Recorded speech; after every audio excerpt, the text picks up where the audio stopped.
अपनों के स्वरूप को आपने कभी जाना ही नहीं, केवल उनके शरीर को ही तो अपना मानते हो आप। आप अपने परिवार को कुछ सालों से जानते हो। ये पहले किसी का नहीं था और कुछ समय बाद भी ये किसी का भी नहीं रहेगा। बीच में कुछ समय के लिए बस ये आपका है क्योंकि आप ज़िंदगी जीते हैं। अब चाहिए तो आप इससे भगवान को गाली दें या उनकी जय जयकार करें। आपका शरीर एक सरकारी ऑफिस की तरह है जिससे आप सभी कार्यरत हैं। जैसे ही आप सभी का ट्रांसफ़र होगा तो आपको ये शरीर रूपी ऑफिस छोड़ना पड़ेगा और साथ ही साथ इस ऑफिस को भी नष्ट कर दिया जाएगा। इसमें परेशानी क्या होनी है, ये शरीर तो जाना ही है एक दिन। यही बात मेरे मन में भी आई थी। तब मैं 5वीं कक्षा में पढ़ती थी।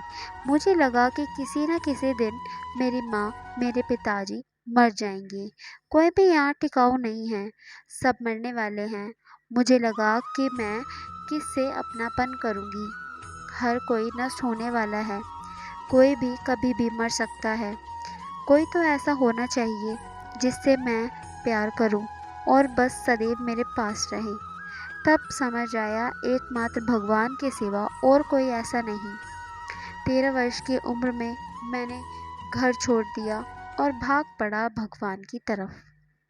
अगर आपको यह बात चुभ रही है कि यहाँ कोई अपना नहीं, सबसे वियोग होगा ही, तो जान लीजिए कि सबके अपने हैं शाम शाम। पकड़ के देख लीजिए, कभी अनंत काल में भी उनसे आपका वियोग नहीं होगा, क्योंकि वो अनिवासी है और आप भी अविनाशी हैं। आपका शरीर विनाशी है लेकिन आप खुद अविनाशी हैं। अविनाशी शाम शाम को अपना लीजिए, अपना मान लीजिए। उनको अपना जो चाहिए मान लीजिए। वह तो बड़े कृपालु हैं।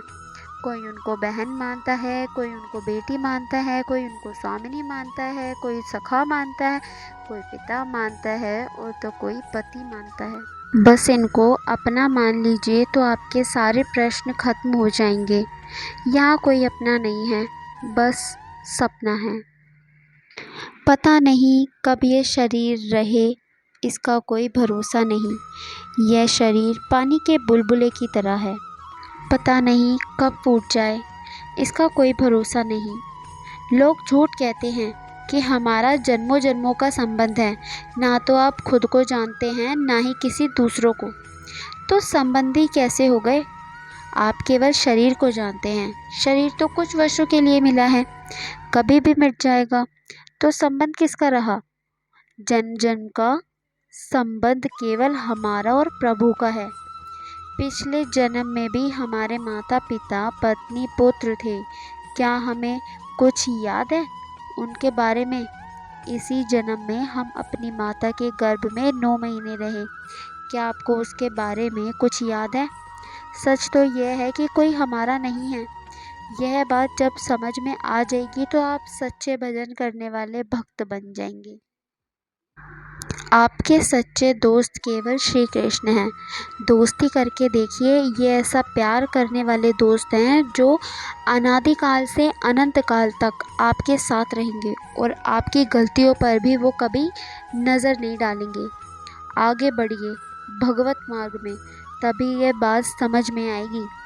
यहाँ जो कुछ भी है सब बिछुड़ने वाला है, कुछ आपके साथ नहीं जाएगा।